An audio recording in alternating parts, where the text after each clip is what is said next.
ये हिंसा की तस्वीरें बांग्लादेश से सामने आई हैं, जहां बांग्लादेशी यूथ की तरफ से नेशनल सिटीजन पार्टी ने गोपालगंज इलाके में एक रैली निकाली थी। लेकिन इस रैली के दौरान कुछ ऐसा बवाल हुआ कि सड़कों पर सेना को उतरना पड़ा।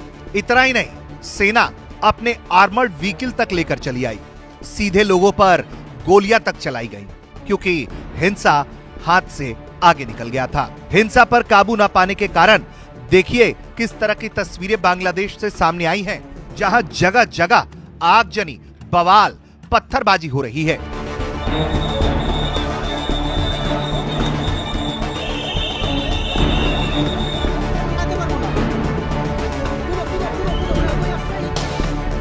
इस हिंसा में लोकल मीडिया रिपोर्ट्स की माने तो तकरीबन 4 लोगों की मौत हुई है और दर्जनों लोग इस बवाल में घायल बताए जा रहे हैं।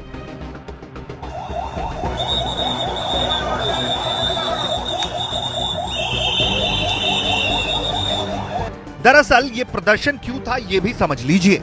ये प्रदर्शन था शेख हसीना के अपने देश छोड़कर भारत में आ जाने को लेकर।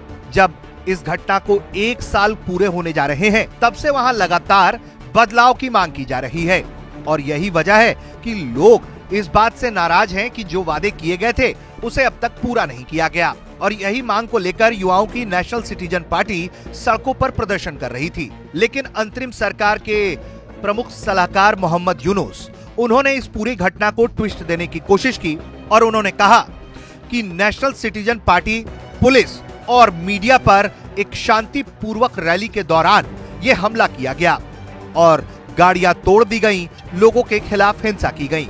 उन्होंने यह आरोप शेख हसीना की पार्टी आवामी लीग और उसके स्टूडेंट ग्रुप पर लगाया है। उनका कहना है कि आम युवाओं को शांतिपूर्वक रैली करने से रोकना बेहद शर्मनाक है।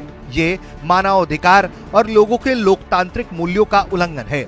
उनका कहना है कि जब बांग्लादेश को क्रांतिकारी बदलाव के 1 साल पूरे हो रहे हैं, तो ऐसे में लोगों का अधिकार है कि वो शांतिपूर्वक रैली कर सकें। लेकिन रैली के दौरान की ये तस्वीरें आप देखिए कि किस तरह से सीधे सेना, पुलिस लोगों पर गोलियां चला रही है और जगह जगह ये बवाल की तस्वीरें सामने आई हैं।